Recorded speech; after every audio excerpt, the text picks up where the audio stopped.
এত দামি দামি লেন্স ইউজ করতেছি, 1 লাখ টাকা 60-70 হাজার টাকা দামের লেন্স ইউজ করতেছি, কোনো লাভ হচ্ছে না। দিন শেষে এই প্লাস্টিক প্যাঁচায় ছবি তুলতে হচ্ছে। প্লাস্টিক প্যাঁচায় ভিডিও করে, প্লাস্টিক প্যাঁচায় ছবি তুলি। এখন এমন রিভার্সে যাচ্ছি আমরা, সব কিছু একটু ড্রিমি ড্রিমি, ব্লারি ব্লারি লাগে ক্লায়েন্টের। নাহলে ক্লায়েন্ট আবার স্যাটিসফাইড হয় না, এত চকচকা ছবি পছন্দ হয় না এখন ক্লায়েন্টের।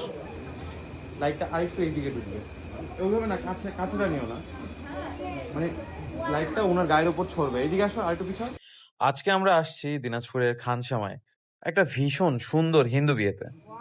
এখানকার ডেকোরেশনটা তো জাস্ট ওয়াও, চারপাশটা কি ঝলমল করছে দেখো। এখানে শুট করার জন্য আমরা পুরো টিম নিয়ে চলে এসেছি। আমাকে অ্যাসিস্ট করছে একজন, সাথে আছেন সিনেমাটোগ্রাফার আর ফটোগ্রাফারও। আমরা সবাই মিলে চেষ্টা করছি আজকের দিনের মুহূর্তগুলোকে লেন্সবন্দি ফরম্যাটে ধরে রাখতে।